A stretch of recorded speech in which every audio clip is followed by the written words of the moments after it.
to show that to you guys. And after watching some of your speeches that you guys said and everything, it hit me though. I want to show one of my speeches that I can give you guys a point of what it takes to be a motivational speaker. You don't have to be, like them and everything. You can be who you want to be. I got a question for you guys. Where do you think public speaking lists on the fear scale? 3. Yes. For which number? 8. She's like 8? It's a top 3. 1, 8, 9, 10. Oh. One. She's going backwards. She's going You mean backwards. 1 being the scariest? Yes. Oh, wait. Nope. 1. 2. 2. Yes. Only behind flying, which makes sense because I'm not petrified to fly in a plane. Anyways. Just this video. So, that being said, please do not think that I don't have fear. Because that's what I'm going to talk about to you guys. Fear. I have fear every single day. Every time I do a video, every time I get fear coming to this class. You see how many times I go to the bathroom? You saw before. I mean, you saw once, but I went like 3 times before this. I was nervous. I don't know how you guys are going to react to me. I'm crazy.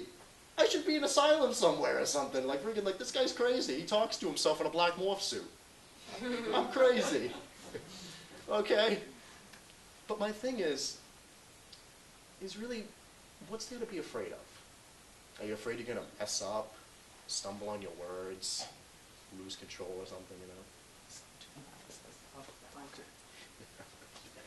I thought she was going to tell me don't swear. I'm like, oh. A little late for that.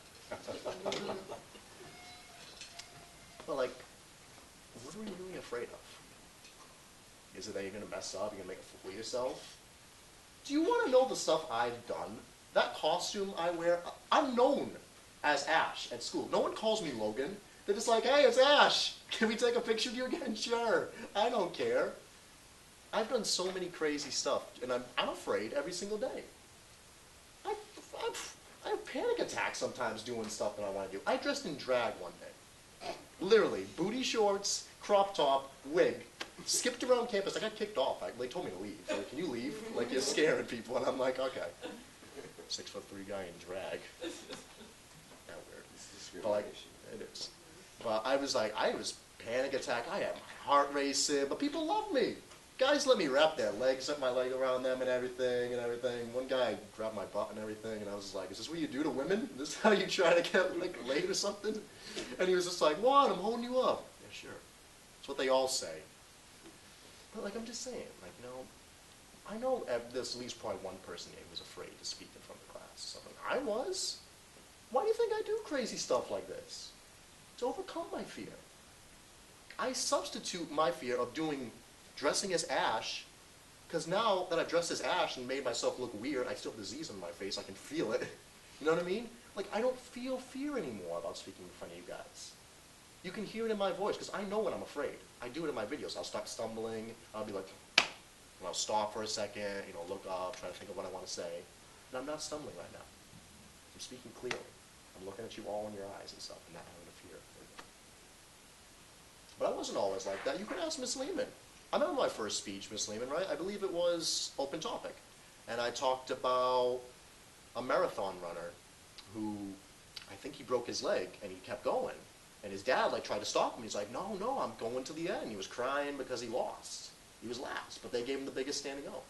And I remember I was up here, I think it was right with this, with my speech, and you didn't see it, but my leg was shaking. I was trying to calm down, but I just couldn't.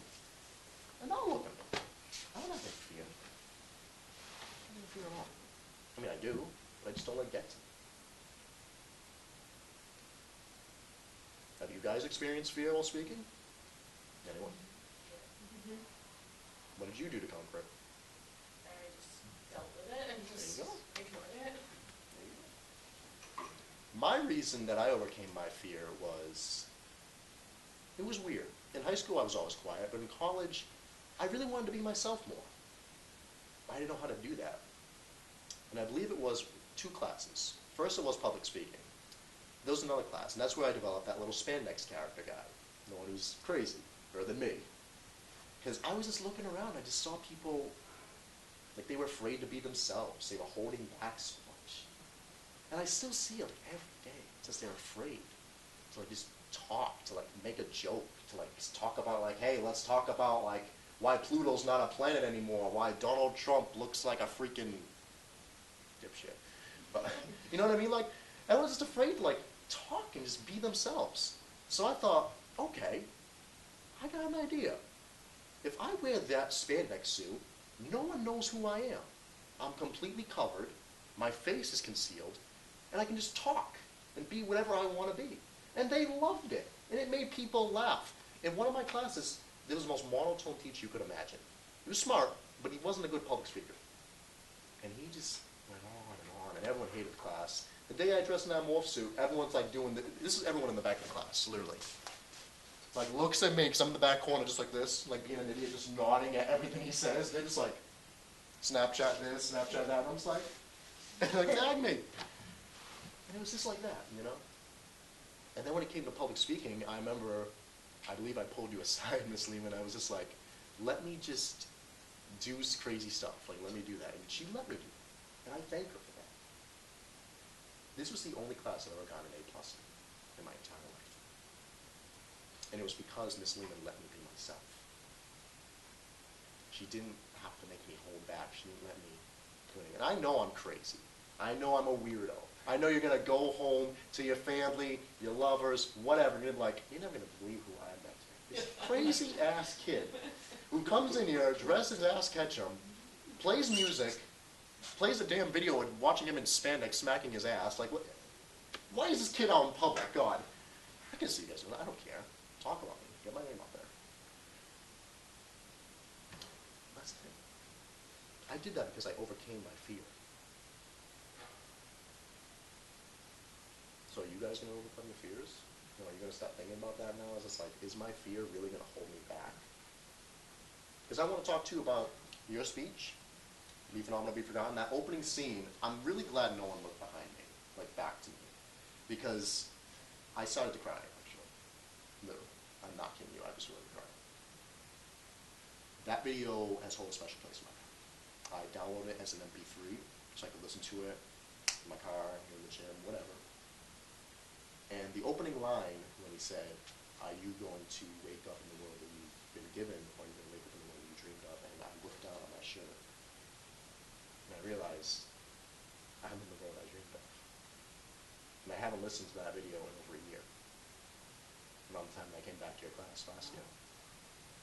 So that really hit me hard that, oh my God, you know, I really did it. You know, I made the world I wanted to be in. And it was crazy, you know. I mean, do you really think I'd be sitting here with my own brand? And before I say anything, I want to explain this. I was going to show a video about it. Thank you. It's not my initials. I know it is because it's Logan Raposo, and a lot of people say, is it your initials? I'm like, no, it's not. I've been called 2 words in my life.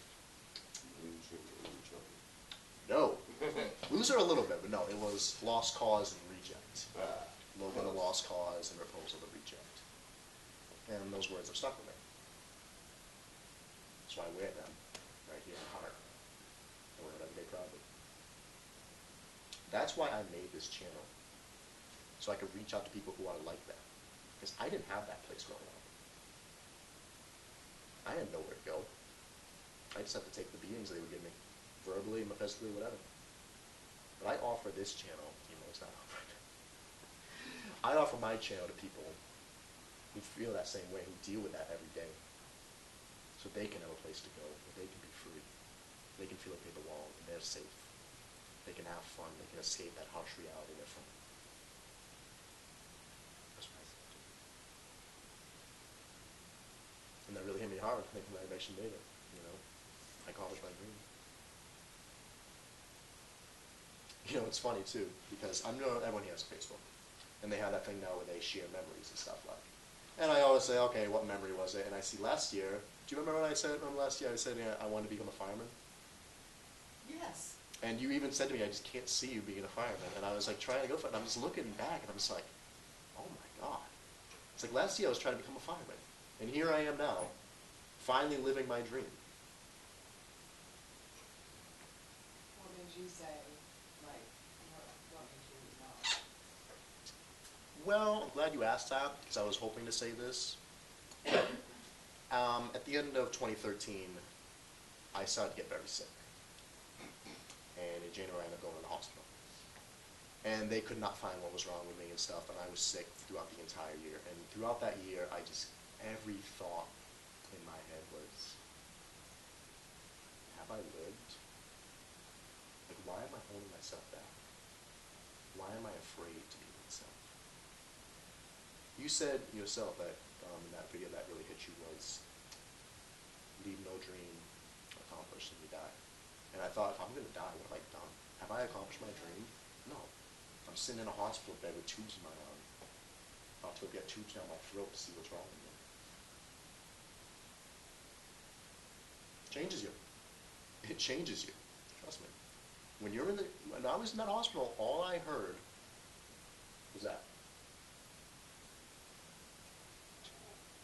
Tick, tock, for hours. I didn't say anything. I just thought in my head, I haven't done nothing. And because of all that, I became who I was. But the point I'm trying to get across is, it all started in this classroom. This classroom is powerful. Miss Neiman is one of the best teachers I've ever had. Ever. And that is not me trying to be like a Browno side and being honest and honest. She really helped me become who I am. And I can't thank her enough for it. So thank you, Miss Neiman. You had it in you. I did, You just but had- I needed someone to bring it out. And you really did it. Yeah, because you gotta let people be who they are.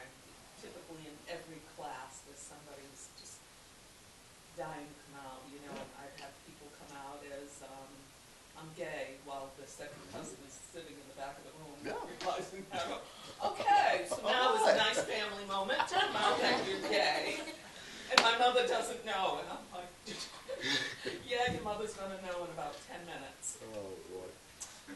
and. But see, right there, that moment is powerful right there. That's a life-changing Powerful moment right there. for her. Yeah, That was powerful for her. that's absolutely powerful right there. You see, this class really will help you. I know it's tough. I know in the beginning you probably didn't want to do it. I didn't want to do it. Sorry, just saying. But I'm happy to be here. And I'm coming back. This is my second time coming back, and I plan to come back more if Miss Lee will allow me. I love doing this. I love helping people. I want to change the world one person at a time. That's what I set out to do. That's what I'm going to continue to do.